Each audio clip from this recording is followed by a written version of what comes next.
Normal student थे। Normal family में क्या होता है 24 घंटे मतलब पढ़ाई का माहौल होता भी नहीं है। बच्चे को खुद ही फाइंड आउट करना पड़ता है कि चीज़ें किस तरीके से बदल रही हैं। मैं आपको जनरल बता रहा हूँ, हम भी उसी तरीके से थे कि सब एक जैसे हैं और सब में वही प्रॉब्लम्स है कि यार हम जब रियलाइज़ हुआ तब तो समझ में आया कैसे पढ़ना है। और मेरे को ऐसा फील होता है कि 12th तक उतना रियलाइज़ नहीं था, जो मैं सच बता रहा हूँ। तो फिर सर टीचर बनने का जर्नी कब से स्टार्ट हुआ, कब लगा कि मुझे टीचर बनना है? ओवरऑल बात करें सर, बचपन में आप पढ़ने में बहुत तेज थे या नॉर्मल स्टूडेंट थे सर? नॉर्मल स्टूडेंट थे। मान लो तेज और नॉर्मल में क्या होता है, जो मुझे ऐसा लगता है जी सर, कि एक तो होता है कि एक्स्ट्रा ऑर्डिनरी स्टूडेंट है, वो सीधे ही मतलब रैंक के साथ मेडिकल कॉलेज सब कुछ, वैसा कुछ था नहीं। क्योंकि एक नॉर्मल फैमिली में क्या होता है 24 घंटे मतलब पढ़ाई का माहौल होता भी नहीं है। दूसरा, बच्चे को खुद ही फाइंड आउट करना पड़ता है कि चीज़ें किस तरीके से बदल रही हैं। मैं आपको जनरल बता रहा हूँ, राइट सर। जैसे कोई नॉर्मल फैमिली का पर्सन होगा, बच्चा होगा, उसको अपने अराउंड देख के खुद देखना होता है। तो हम भी उसी तरीके से थे। हाँ, लेकिन एक टाइम था जब हम ग्रेजुएशन कर रहे थे, तो उस समय मुझे रियलाइज़ हुआ कि चीज़ें कैसे करनी है। तो मैंने उसके बाद काफ़ी ज़्यादा एफर्ट किया था, जैसे नेट क्वालिफाई करना और फिर यूपीएससी की प्रिपरेशन करना, उसमें काफ़ी मतलब अच्छे लेवल तक वहाँ भी पहुँच जाना। तो वो सारी चीज़ें मतलब ठीक की थी, लेकिन वो रियलाइजेशन थोड़ा लेट हुआ। मतलब जैसे कहते हैं 12th में तो एकदम एवरेज, ग्रेजुएशन भी ठीक ठाक, लेकिन वहाँ पर थोड़ा समझ में आ रहा था किस डायरेक्शन में जाना है। और फिर जब मैंने मास्टर्स करी तो मेरे साथ एक चीज़ अच्छी हुई है कि मैं दिल्ली में रहा हूँ, तो एक नॉर्मल गवर्नमेंट स्कूल में जैसा माहौल रहता है वैसा। मेरी ग्रेजुएशन हुई है सिख कॉलेज से, सिख मतलब वहाँ ज़्यादा थे। Okay sir. तो मैंने वो वाला भी एनवायरनमेंट देख लिया। और मैंने पीजी करी है जामिया से, मतलब मास्टर्स। अच्छा। तो मैंने वो भी एनवायरनमेंट देख लिया कि मतलब, तो मैं डिफरेंट मतलब लोगों के बीच में रहा हूँ, तो मैंने वो देखा है कि सब एक जैसे हैं और सब में वही प्रॉब्लम्स है कि यार हम किस तरीके से चीज़ें पढ़ रहे हैं, बच्चे को क्या सीख रहे हैं। तो वो है, तो मतलब मैंने एनवायरनमेंट तो सारी तरह का देखा हुआ है। अच्छा सर, ये तो रहा सर आपका एजुकेशन जर्नी सर, कैसे कैसे आपने किया सर? आपने सर मेडिकल का तैयारी किया, फिर यूपीएससी के लिए भी आपने ट्राई किया? हाँ, मतलब मैं फिर जैसे बीएससी कर रहा था तो मैं डीयू से किया था, नॉर्थ कैंपस से।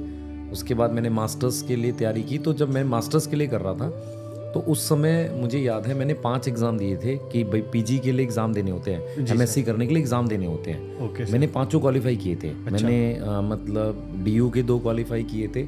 एक बायोमेडिकल रिसर्च का एग्ज़ाम होता है, ACBR कहते थे हम उसे, वो डीयू का ही होता है, उसमें बहुत कम सीट्स होती हैं। और जामिया में भी मैंने बायो कैम किया था, बायोकेमिस्ट्री।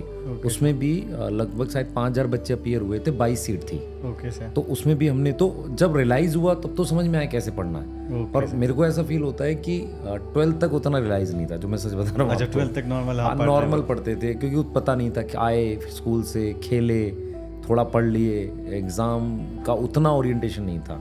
फिर जब वो चीज़ समझ में आ गई तो पीजी में भी मैं फोकस करता था बेसिक्स पे। अच्छा सर। तो नेट वगैरह अपने आप हो गया था, नेट और गेट 2 एग्ज़ाम होते हैं, वो अपने आप क्वालिफाई हो गए थे। उसके लिए कोई स्पेशल प्रिपरेशन नहीं करी, बस बेसिक्स ठीक पढ़ते थे। फिर उसके बाद मैंने मतलब पीएचडी करी नहीं। अच्छा, मतलब था मेरे पास स्कॉलरशिप थी, मैंने की नहीं।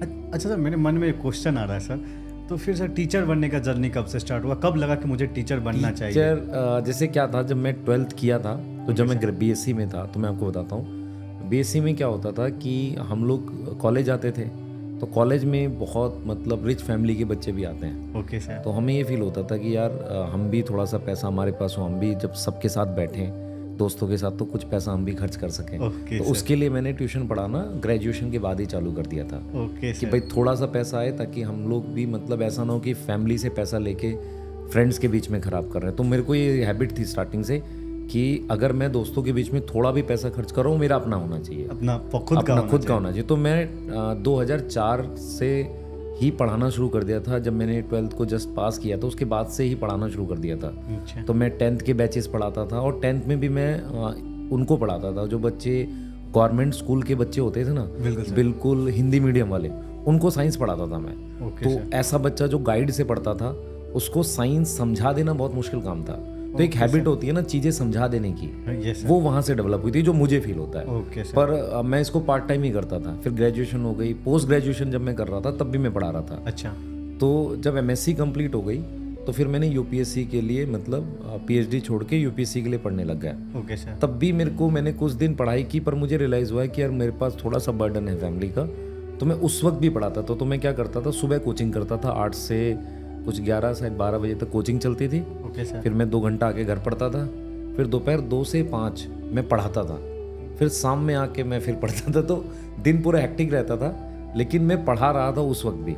लेकिन उसके बाद रियलाइज़ हुआ कि यार यूपीएससी जब मैं दे रहा था तो फैमिली में कुछ प्रॉब्लम्स हो गई थी, मतलब मेरे फादर बीमार हो गए थे काफ़ी ज़्यादा। Okay sir. तो मुझे रियलाइज़ हुआ कि अब मतलब यूपीएससी, हाँ यूपीएससी पे अगर हम लगे रहेंगे मतलब सिविल्स में तो दिक्कत हो जाएगी, अब मुझे फुल टाइम ही काम करना पड़ेगा। अच्छा, फिर क्या स्टार्ट किया? फिर मैंने कोचिंग प्रॉपर ज्वाइन कर ली थी, नारायणा नाम से कोचिंग थी। ओके तो सर। उसको ज्वाइन करके प्रॉपर पढ़ाना स्टार्ट कर दिया था। तो उससे पहले मैं पार्ट टाइम पढ़ा रहा था।